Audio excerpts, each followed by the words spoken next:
Hello friends, I am Rajan Singh.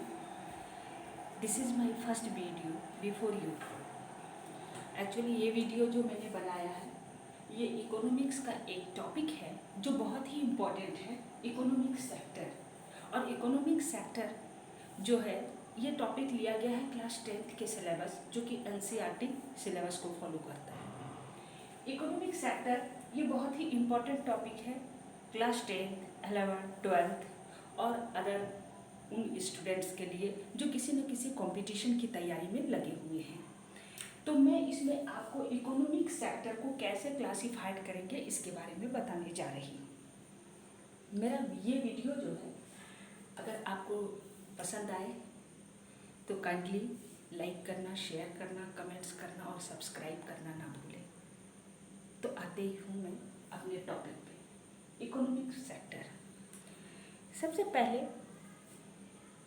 Sector के रूप में डिवाइड करने के लिए इकोनॉमी को कुछ क्राइटेरिया है और उस कॉन्सेप्ट को हमें समझना होगा कि वो क्या क्या क्राइटेरिया है जिसके आधार पर कि हम इकोनॉमी को क्लासिफाइड करेंगे।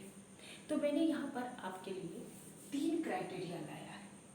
उस 3 क्राइटेरिया में मैंने इकोनॉमी को सेक्टराइज किया है। तो किस किस क्राइटेरिया पर मैं आपको इकोनॉमिक सेक्टर का क्लासिफिकेशन बताने जा रही हूँ वो आप पहले देखें। सबसे पहला मेरा क्राइटेरिया होगा ऑन द बेसिस ऑफ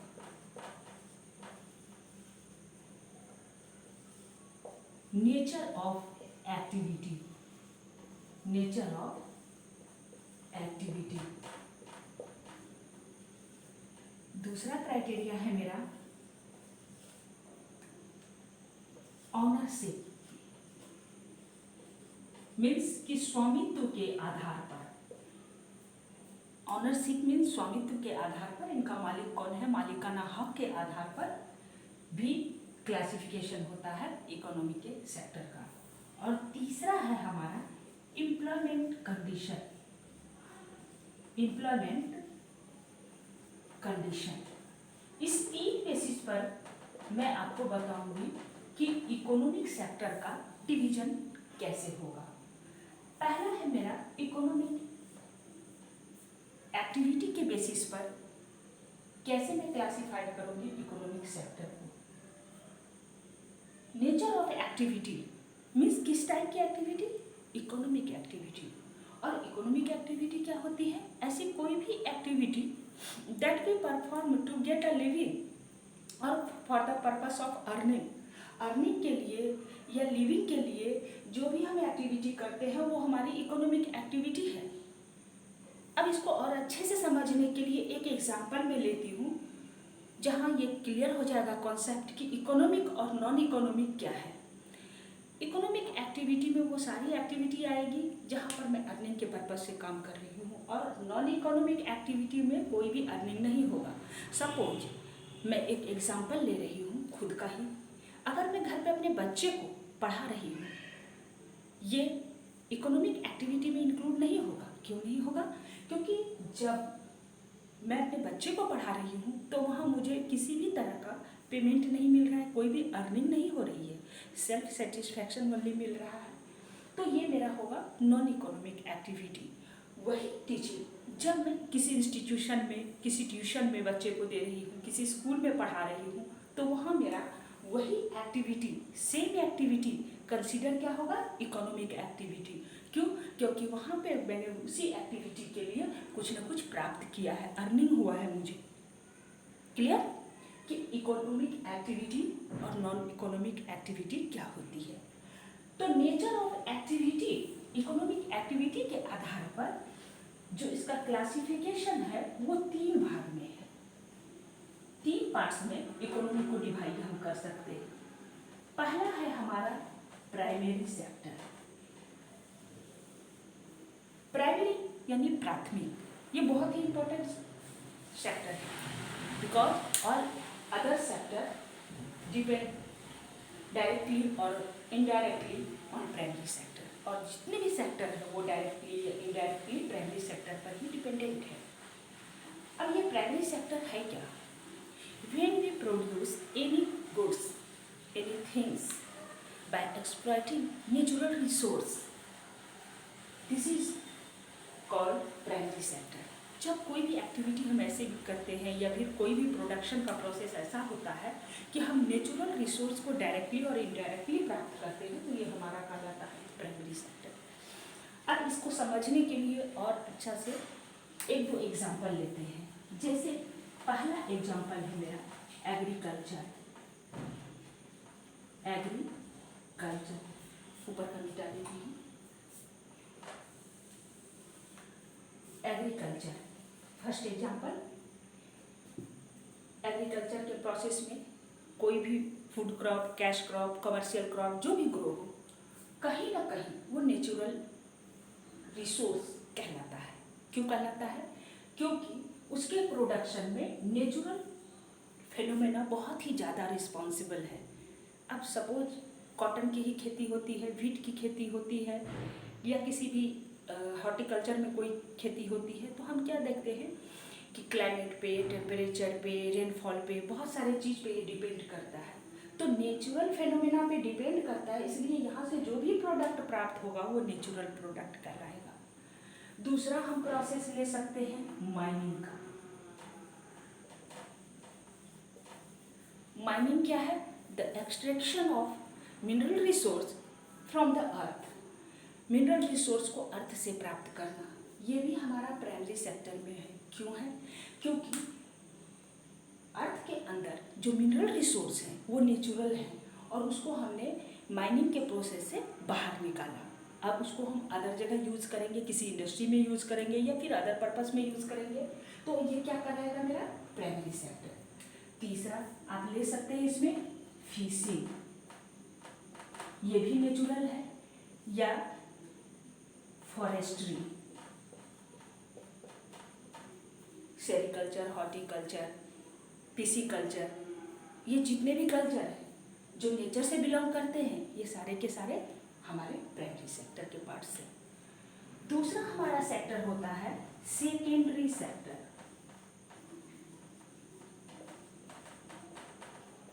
अब एक चीज और, प्राइमरी सेक्टर को एग्रीकल्चरल सेक्टर या रिलेटेड सेक्टर भी बोलते हैं। एग्रीकल्चरल सेक्टर क्योंकि ज़्यादातर जो इसमें प्रोडक्ट है वो कहीं ना कहीं एग्रीकल्चर से ही प्राप्त होते हैं। जैसे डेयरी फार्मिंग ही है, इसका एक एग्जाम्पल और ले सकते हैं हम, डेयरी फार्मिंग।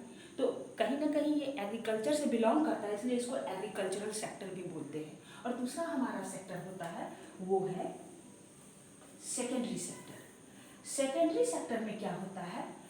प्राइमरी सेक्टर से जो आउटपुट मिला, यहाँ पर जो नेचुरल रिसोर्स हमको मिले माइनिंग के प्रोसेस से, एग्रीकल्चर के प्रोसेस से, फॉरेस्ट्री, फिशिंग के प्रोसेस से, उसको हम ट्रांसफॉर्म करते हैं अदर गुड्स में, किसी अन्य यूजफुल प्रोडक्ट के रूप में, तो वो हमारा कहलाता है सेकेंडरी सेक्टर। अब यहाँ पर क्या होता है कि सेकेंडरी सेक्टर को इंडस्ट्रियल सेक्टर के नाम से भी हम जानते हैं। क्यों जानते हैं? क्योंकि प्राइमरी सेक्टर के जो भी प्रोडक्ट है उसको किसी न किसी इंडस्ट्री में या किसी इंस्टीट्यूशन में, किसी एक स्पेसिफिक एरिया में उसको दूसरे मटेरियल में, दूसरे थिंग्स में, दूसरे यूजफुल प्रोडक्ट के रूप में कन्वर्ट किया जाता है। इस वजह से सेकेंडरी सेक्टर को हम लोग इंडस्ट्रियल सेक्टर भी कहते हैं। अब सेकेंडरी सेक्टर में होता क्या है?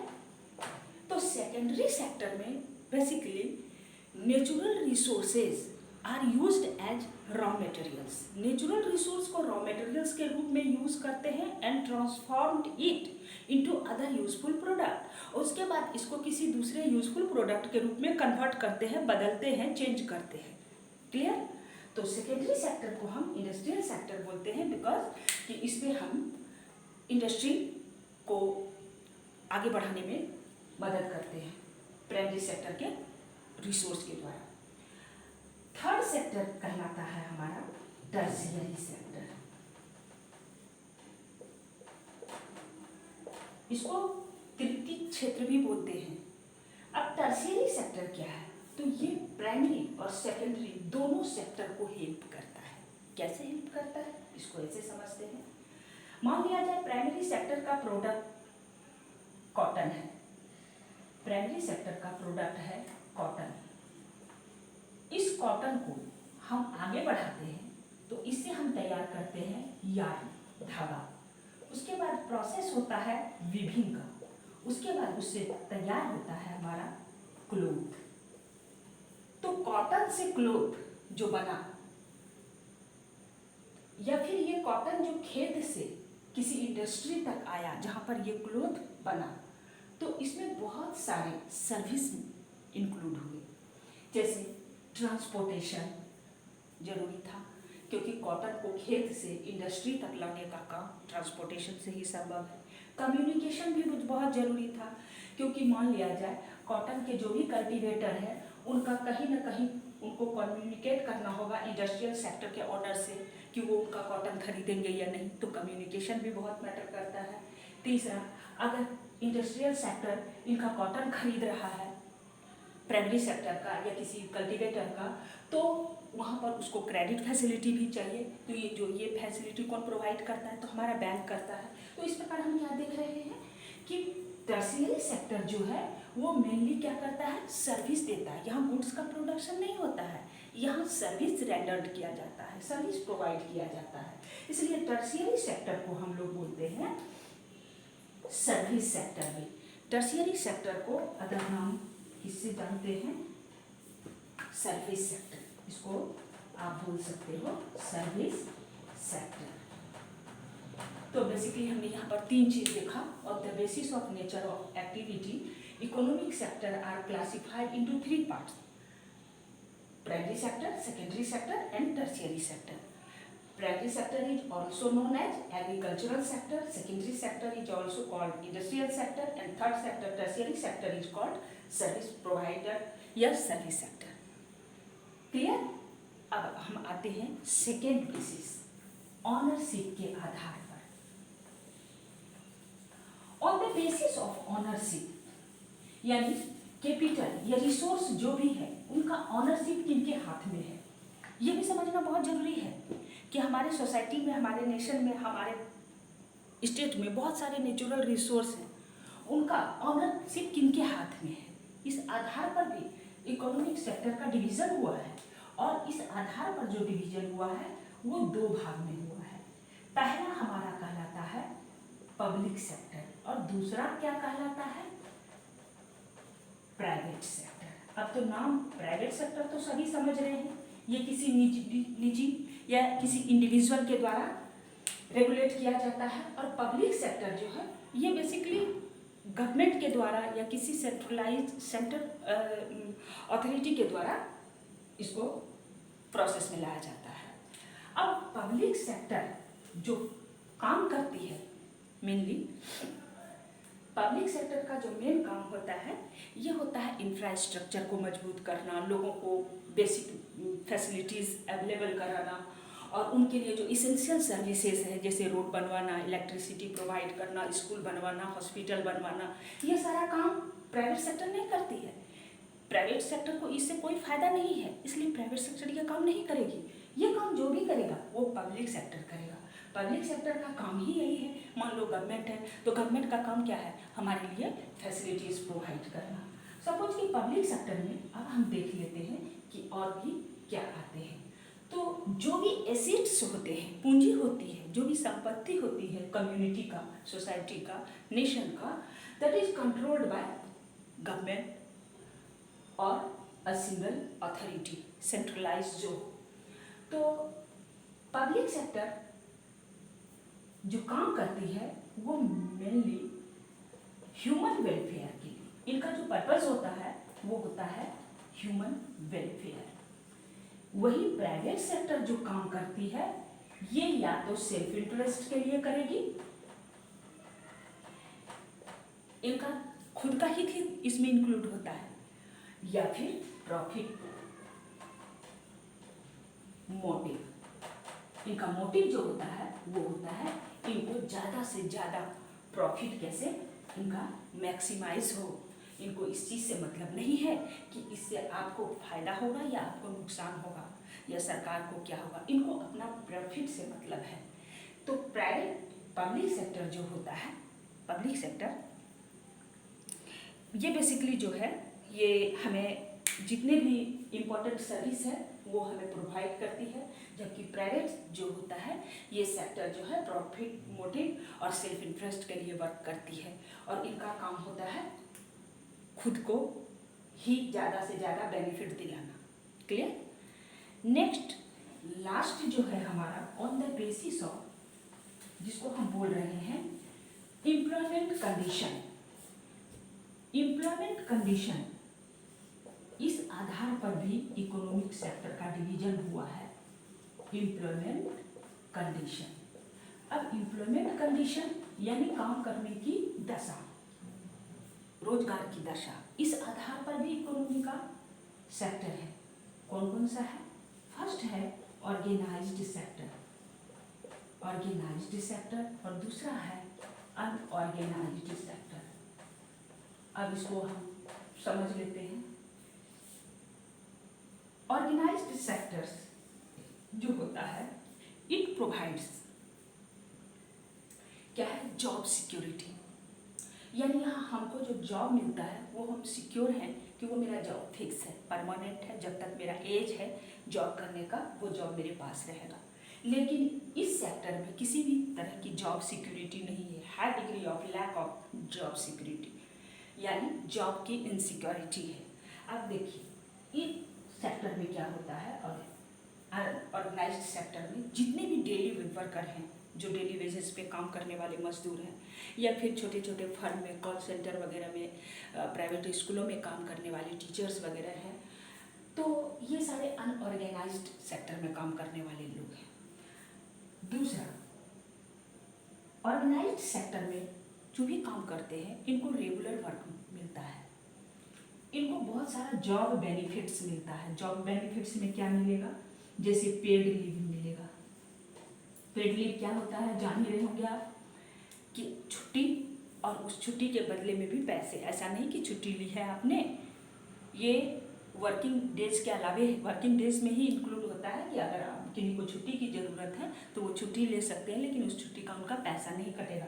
लेकिन ये पेड लीव का जो फायदा है, बेनिफिट है, ये अनऑर्गेनाइज्ड सेक्टर में नहीं है।